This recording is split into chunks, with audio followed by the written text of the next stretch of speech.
Hey guys, I have a very special video for you right now because I'm in California at the introduction first drive event of the new 2023 Chevy Colorado. And what I have here is the 2.7 liter turbocharged engine, which is under the hood. But who I have with me is Kevin.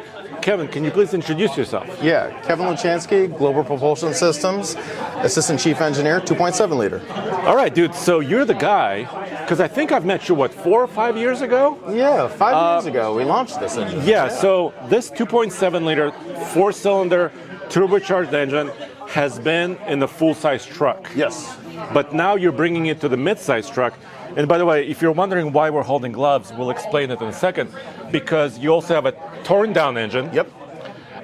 Which is a little bit oily, and it is. It's been used. It has been run hard, really hard. And we can look at the internals. Yep. So in this video, we're going to tell you everything there is to know about one of these engines with the guy, I would say, the 2.7 guy. Yep. Yeah, and then look at some of the parts of a torture-tested engine.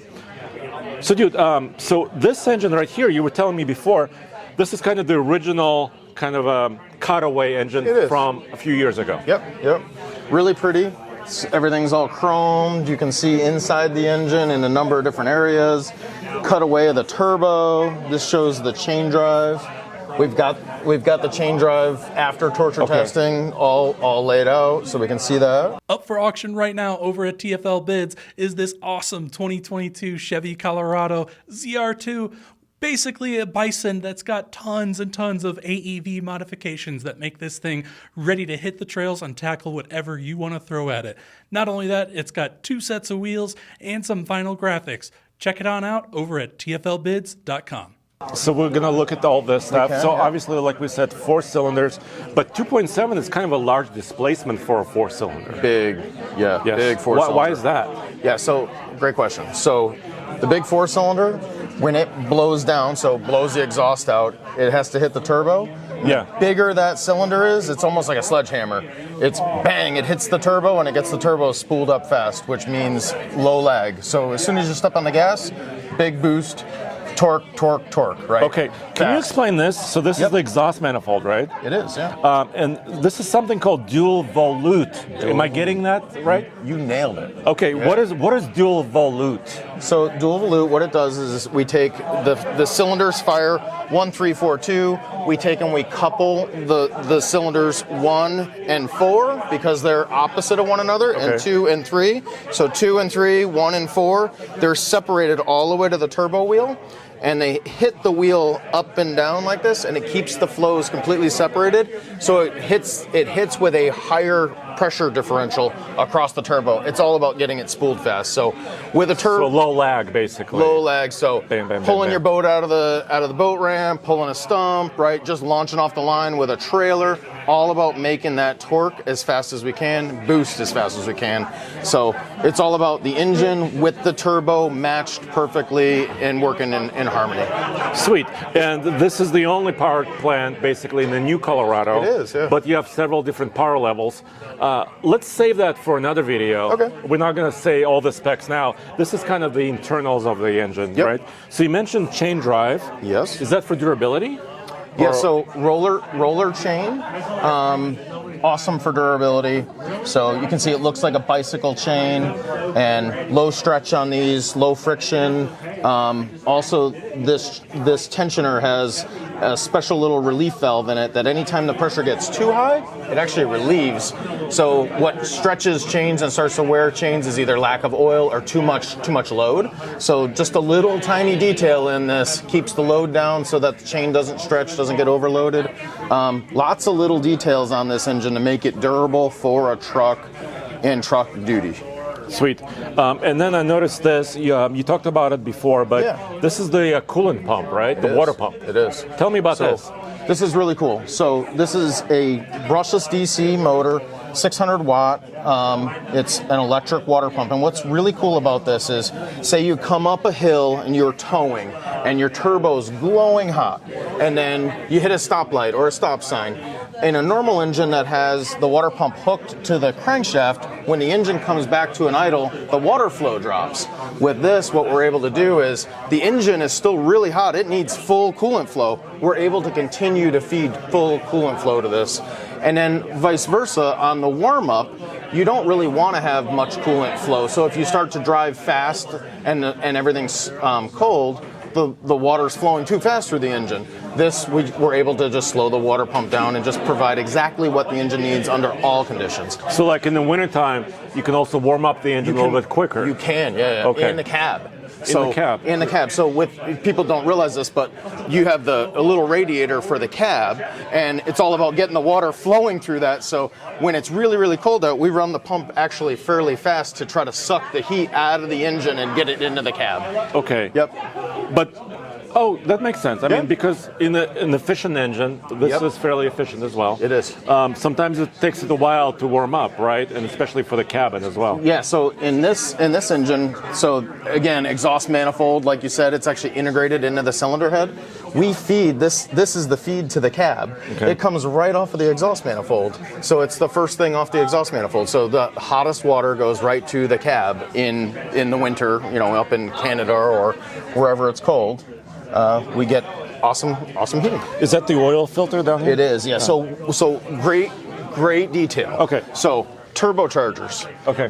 Turbos work wonderful these days on engines, and the reason is, so back in the 80s, many turbos did not have coolant flowing into the turbo bearing housing. Okay. So a lot of older turbos needed to have after run, and that was because they were only oil cooled. So you would get it really hot, and then the only way to cool it, right? you'd let the engine just sit and idle so that the turbo wasn't working, but you'd still feed oil through it.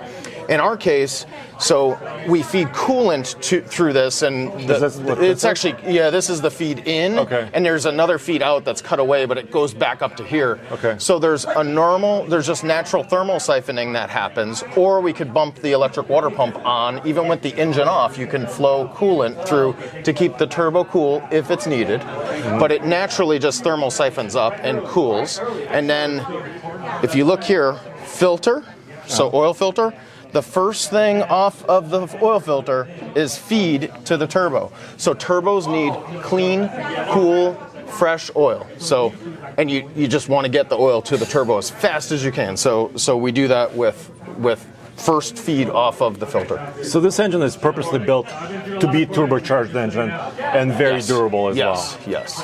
And then the maximum output in the Colorado, it's 310 horsepower and 430 pound-feet of torque. Correct. At 3,000 RPM. I have a cheat sheet right here. See, and I thought I thought you were trying to pass the test. You cheated. I'm good with numbers. Good. I'm pretty good. Yeah. Anyways, so this is kind of the cutaway engine, but this was 2019-ish. Yes. Where you put it in the full-size trucks. Correct. But back then, it only made less torque. It did, yeah. So 348 back then. So you've updated the engine since then. So the engine has been so durable. And we've gotten so much field experience with it now, we were able to crank the torque up to 430 pound-feet. And you've updated a few parts along the way. Yeah, along the way. All right, well, can you show me can you explain, first of all, how you torture test? And that's when we need the gloves, right? Yeah, we'll put some gloves on. And then show these parts. So what are we looking at here? Okay. So first you asked how we torture test. Yes. Okay. So we torture test the engine 24 hours a day for roughly a couple of weeks. This particular test will run. And what we're trying to do is duplicate a customer that is, we call it like a 99th percentile customer. It's the person that that every single stoplight, they hammer their car as fast as they can, 0 to 60, or they're basically towing a trailer on a truck like all the time. I know this person. I think it's Nathan. I work with Nathan. I knew you would know somebody. Or Mr. Truck, maybe. Okay. Could be. So you take that customer that just is really, really hard on their vehicle, and then we project for the life of that vehicle how many times they're going to do that, and we duplicate that on our engine dyno. Okay. So this engine has run that, and what we have here is a block. We've actually cut it so that we could get it out here to California. Yeah. But it's really cool. It shows one of the key features is fully forged bottom end. So you can see the forged steel cap that's on here. Our main caps are fully forged steel. You You can actually see the detail of the liner. So we cut through the liner. So this is a nodular spun cast liner. So the best iron that you could ever make on this liner.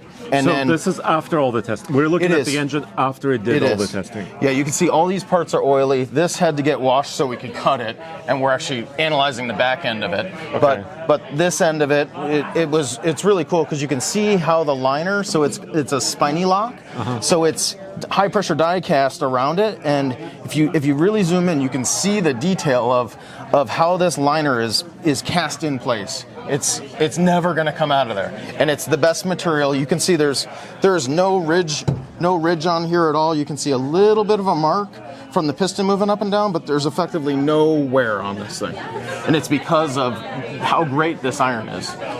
I gotcha. Better than compacted graphite. And you run this, like you said, at maximum RPM, maximum torque, so maximum it's basically horsepower. it effectively is doing peak torque to peak power all the way up to red line, and it's just doing it over and over cycling and and over, cycling. and Okay. it does a little bit of idling here and there, but it's mostly high speed, high load. So wide open throttle for hours and hours and hours. And by the way, So- before you continue, your ratings, are those on which type of octane? Regular fuel. So we recommend 87 octane, Okay. up to E15, so E0 to E15.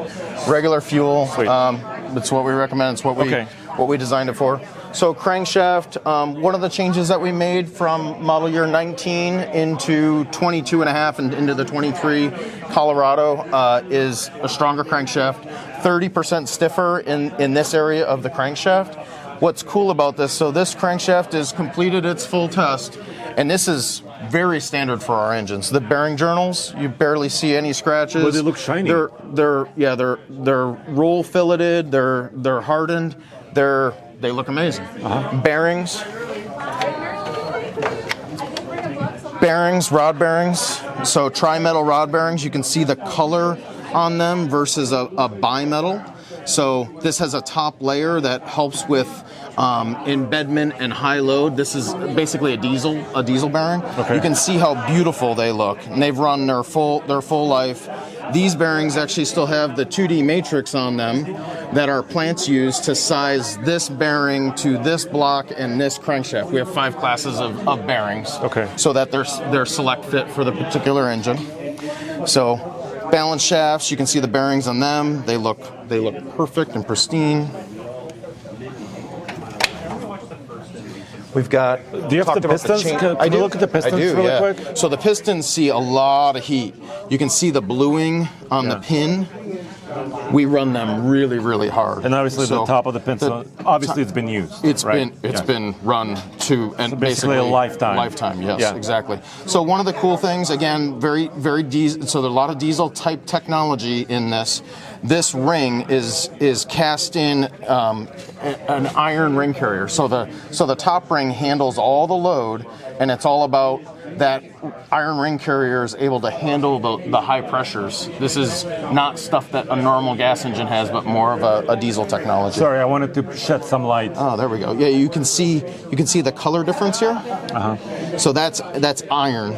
And so this top ring, so it's a steel top ring, best that money can buy, and it's housed in an iron ring carrier so that it can handle that load. So you can see the bluing on the pin for how hot it is. The pin's still push right out. Just by hand, okay. Yeah, it's a floating pin. So there's little clips here. And it's hard to grab. I see the oil. You can see the oil. Here's the connecting rod. So bush connecting rod with oil feeds in it. You can see how hard this is run. All high load, wide open, almost all wide open throttle. Gotcha. That's really cool to see. I usually don't see this type of stuff. Sliding cam stuff. So here's the timing drive all laid out, so you can see more of it. There's 2 different timing drives. This is the one that drives the oil pump and the balance shafts. This one drives the camshafts. Here's the 2 cam phasers, intake and exhaust, with their little magnets that actuate them. The chain tensioners. Move in and out. Sweet. Did you get to eat? Just got- standing over here the whole time just talking? We got the We're on valves. camera. Hold on. We got the valves, so exhaust valves. One of the things to make these live, hollow stem, sodium filled. Okay. And they run in the cylinder head here.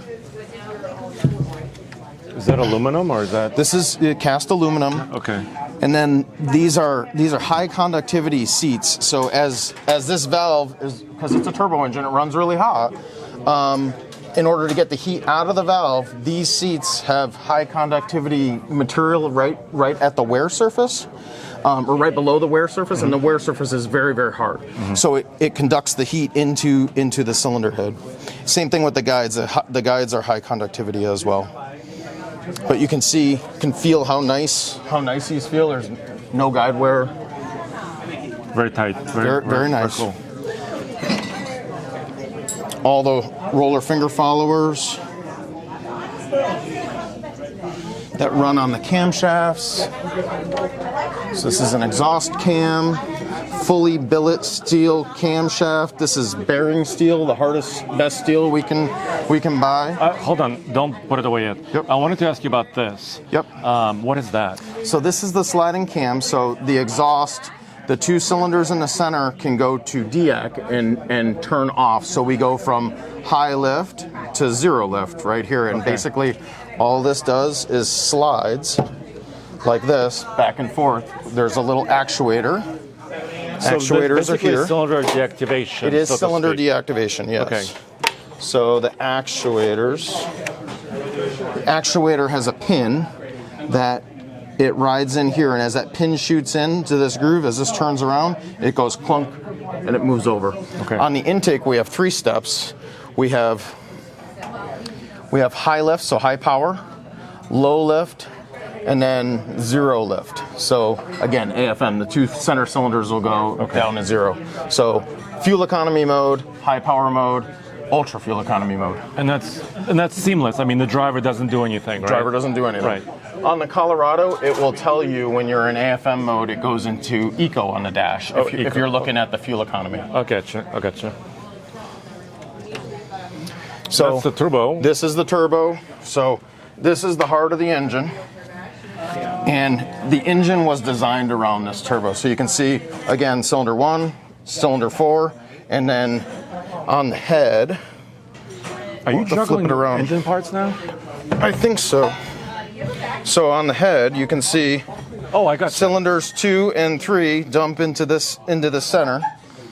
And that's the dual volute that you're talking about. yeah. Yeah, let's not drop it. Yeah, our feet won't. We don't have steel toe boots. So. And here's the heat. So the heater feed that we were talking about, it heats right off of the surface. So the exhaust gas is basically going straight to the heater core, which is why these engines heat the cab so quickly.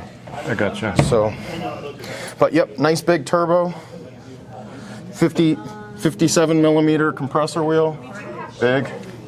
But you said there's little lag because of the design. Because of the dual volute, Right. And the huge cylinders. Okay. They work in unison together. So yeah, this is basically a really great example of how the engine looks after it's done.